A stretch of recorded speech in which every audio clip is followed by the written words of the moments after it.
2022 সালের 8 সেপ্টেম্বর ঔপনিবেশিকতার প্রতীক হিসেবে রাজপথ নামকরণের বিলুপ্তি ঘটিয়ে প্রধানমন্ত্রী নরেন্দ্র মোদী রাইসিনা হিলস থেকে ইন্ডিয়া গেট পর্যন্ত 16.5 কিলোমিটার দীর্ঘ পথের নাম দেন কর্তব্যপথ।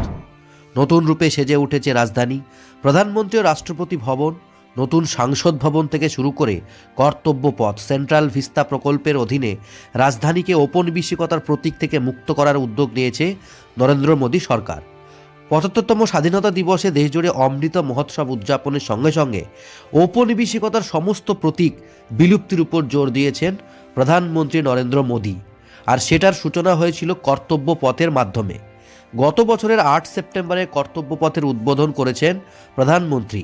তার ৮ মাসের মাথায় আরও এক ঔপনিবেশিক প্রতীকের বিলুপ্তি ঘটতে চলেছে।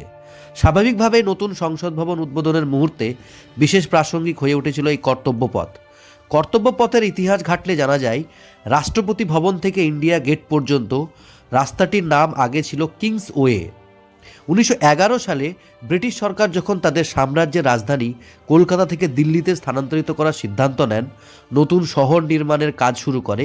এই কাজের দায়িত্বপ্রাপ্ত British architect sir Edwin Lutyens একটি আনুষ্ঠানিক অক্ষরকে কেন্দ্র করে একটি আধুনিক শহরের নকশা তৈরি করেন। সেই অক্ষরটির নাম দেওয়া হয় কিংস ওয়ে। লন্ডনের কিংসওয়ে রাস্তার অনুকরণে এবং ব্রিটিশ রাজা পঞ্চম জর্জকে সম্মান জানিয়ে দিল্লির এই রাস্তার নাম দেওয়া হয় কিংসওয়ে, কেননা সেই সময় পঞ্চম জর্জ দিল্লি সফর করেন এবং তার বাবা রাজা সপ্তম এডওয়ার্ডের সম্মানে লন্ডনে করা হয়েছিল কিংসওয়ে। পরবর্তীতে দেশ স্বাধীন হওয়ার পর কিংসওয়ের হিন্দি তর্জমা করে এই রাস্তার নামকরণ করা হয় রাজপথ। এই নামকরণ যে কেবল অনুবাদ বলা যাবে না, রাজপথের আক্ষরিক অর্থ রাজার চলার পথ।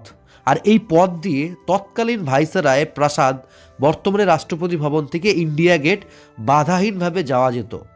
আর রাজপথের দুই পাশে নর্থ ব্লক এবং সাউথ ব্লক রয়েছে, যা ভারতের কেন্দ্রীয় সচিবালয়।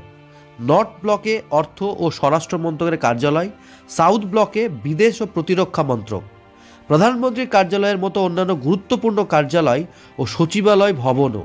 সব মিলিয়ে কাজ অনুসারে এই নামকরণ আপাত দৃষ্টিতে যথার্থই ছিল।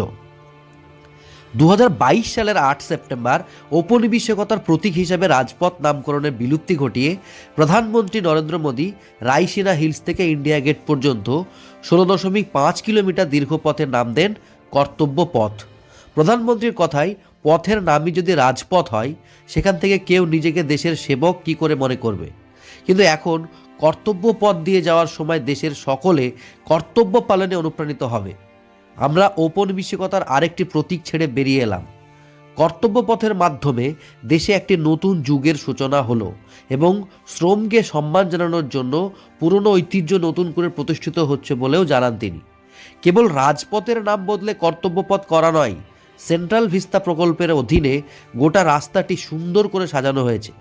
কর্তব্য পথে হাঁটার জন্য সুসজ্জিত লন, সবুজ মাঠ, সংস্কার করা হয়েছে খাল, ভেন্ডিং কিয়স্ক, পথচারীদের জন্য আন্ডারপাস, উন্নত পার্কিং এলাকা, নতুন প্রদর্শনী প্যানেল এবং আপগ্রেড নাইট লাইটিং যুক্ত করা হয়েছে। এছাড়া পথ চলতি মানুষের সুবিধার জন্য কর্তব্য পথে গণ শৌচাগার, পানীয় জল, বসার জায়গা, বিভিন্ন কিছু করা হয়েছে। আবার কঠিন বজ্র ব্যবস্থাপনা, ঝড় বৃষ্টির জল ব্যবস্থাপনা, জলের পুনঃব্যবহার, বৃষ্টির জল সংগ্রহ এবং সংরক্ষণ এবং শক্তি সাশ্রয়ী আলোর ব্যবস্থার মতো বেশ কয়েকটি টেকসই বৈশিষ্ট্য যোগ করা হয়েছে। এছাড়া ইন্ডিয়া গেটের কাছে যেখানে রাজা পঞ্চম জর্জের মূর্তি ছিল, সেখানে 28 ফুটের নেতাজি সুভাষচন্দ্র বসুর একটা মূর্তিও বসানো হয়েছে। বলা যায়, সেন্ট্রাল ভিস্তা প্রকল্পের অধীনে 608 কোটি টাকা বরাদ্দে নামকরণ থেকে গোটা রাস্তাটি যেমন আমূল বদলে গিয়েছে, তেমনি ঔপনিবেশিকতার একটি প্রতীকের বিলুপ্তিও ঘটেছে। আশা করি ভিডিওটা ইনফরমেটিভ ছিল। চ্যানেলটা সাবস্ক্রাইব করবেন। অনেক অনেক ধন্যবাদ।